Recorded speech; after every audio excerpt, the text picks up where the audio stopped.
aid trucks remain queued on the Egyptian side, awaiting entry to Gaza as part of Cairo's efforts to counter the total ban of food, water, fuel, and medicine imposed since 2 March. And to shed more light on this topic, I'm so delighted right now to be accompanied over the phone by Dr. Nabil Mikhail, the political analyst speaking from the U.S. Good evening, sir. Good evening, and thanks for the kind invitation, and my greetings to your distinguished audience. I'm ready for the questions. It's our pleasure always. Well, Dr. Nabil, of course, there is a lot of procedures that have been going from the Egyptian side when it comes to aid, and the 6th, of course, the 11th aid convoy had a departure to Egypt. But we're speaking about that. Can you tell us more about the total of the humanitarian aid that Egypt had or has sent to the Gaza Strip since the crisis?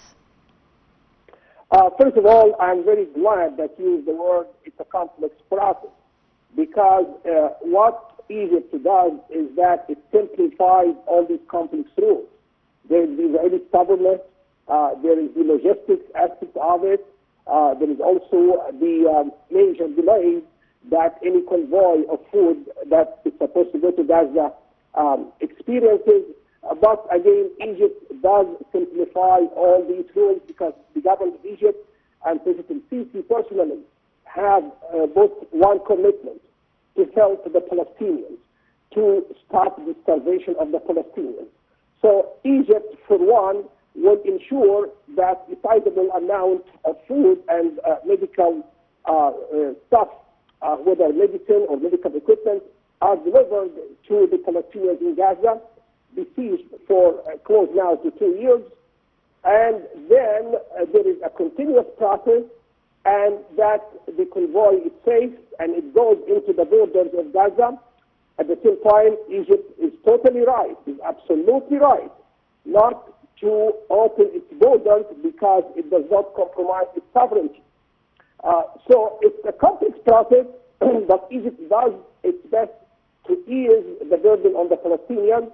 There is a consensus that Egypt submitted to get all the donors to deliver one single convoy. There are the private donors as well, not just government. So Egypt plays a critical role in the survival of the Palestinian people in Gaza in particular, and the Palestinian people in general, against all odds. This should be appreciated, and it deserves a great deal of respect. Well, of course, Dr. Nabil Mikhail, now you're speaking to us from the USA, and of course, there is a lot of, or a big turnout that has been happening over there in the American streets, a big decline for Trump's policy and all of that, and of course, a call for the end of starvation. And of course, we have to say that Egypt has a history in supporting the Palestinian people, and especially in this crisis, and especially since the genocide war have started. Of course, there's a lot of challenges also when it comes to delivery of this aid. So can you tell us more about that? Basically, it's the question of logistics. The Egyptian army forces thankfully play a big role in the delivery of food. It ensures the entrance of the food convoy safely. Then it also stresses the fact that the aid should be received by the people, not by Hamas, not by any other group, not by clans, not by Israeli agents, not by the Israeli army or any sort of disruptive figure. So it's really a big process. At the same time, also, one has to acknowledge the fact that quantitatively and qualitatively, at least 80 to 85% of all the aid delivered to the Palestinians in Gaza was through Egypt, through the borders between Gaza and Egypt, with the assistance of the Egyptian government, with the overwhelming support of the Egyptian people. So no country has demonstrated more commitment, more faithfulness to help the Palestinians but the Arab Republic of Egypt and its good people. Well, of course, we know that right now they are facing queuing when it comes to the truck that waits over there. lots of procedures, which that wasn't in the agreement. All those should be facilitated. I mean, like Egypt had this agreement of the facilitation and to like shrink the procedures when it comes to the passing of the trucks.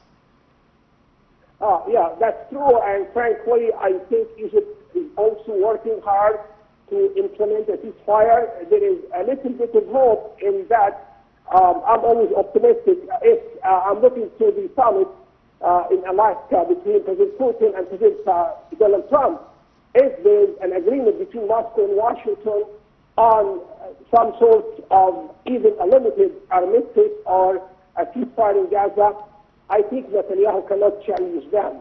And that in turn will relate to the topic we're discussing this afternoon, which is the allowance of more aid to the Palestinians.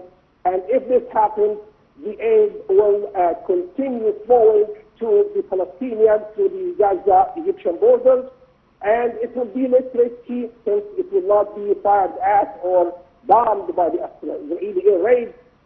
So let us just put some hope that the summit between Putin and Trump could result in some good outcomes for the Palestinians and also other troubled areas in the Arab world and all over the world.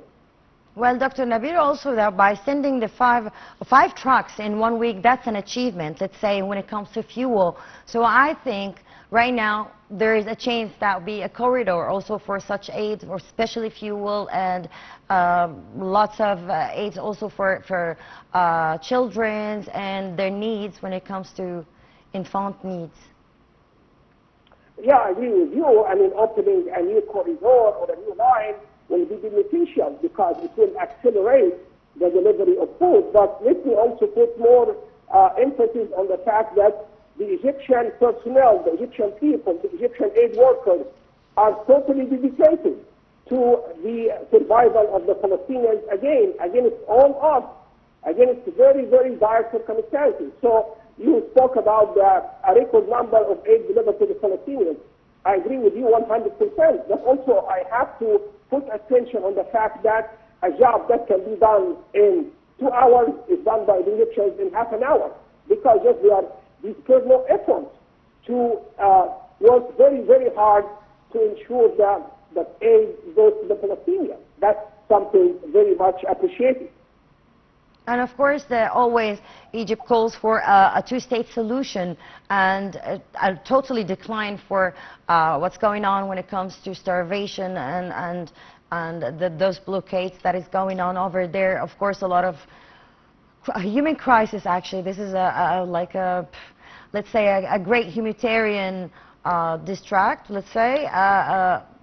I don't know how to describe that, but I think all the European and all the world now is calling for a ceasefire, is calling for a two-state solution. Is also there is a lot of revolutionary opinions that is happening in Europe and also around the world. So can you tell us more about how is the opinion? Because you are living in the U.S. right now. So can you tell us more about the opinions in the streets, about especially with that support, the decline of such support for U.S. and Israel, especially when it comes to military aid? This is actually a tall order because I can list so many opinions and I can bring the thoughts of so many people who are prominent that are condemning the Israeli invasion of Gaza. Even when Netanyahu and his cabinet said that he would continue the war to ensure a full control of Gaza, more condemnation followed. But let me just cite one example because for the sake of brevity, and this is a very, very long subject. Last week on ABC This Week, it's a famous program moderated by anchorman George Stephanopoulos, who used to work for President Clinton, and he's a prominent media figure. He was interviewing a woman who is a physician, a medical doctor, and I believe she is the president of the group known as Doctors Without Borders. And like you and I now, we were discussing also different aspects of the delivery of aid to Palestinians in Gaza. And To my surprise, and on the channel that is seen by millions of Americans and quoted as a credible source information, she was using the word Israeli genocidal act. That's a major, major development. No one censored that interview. No one stopped her. So it is, she sounded as if she's talking about something that is normal in her speech.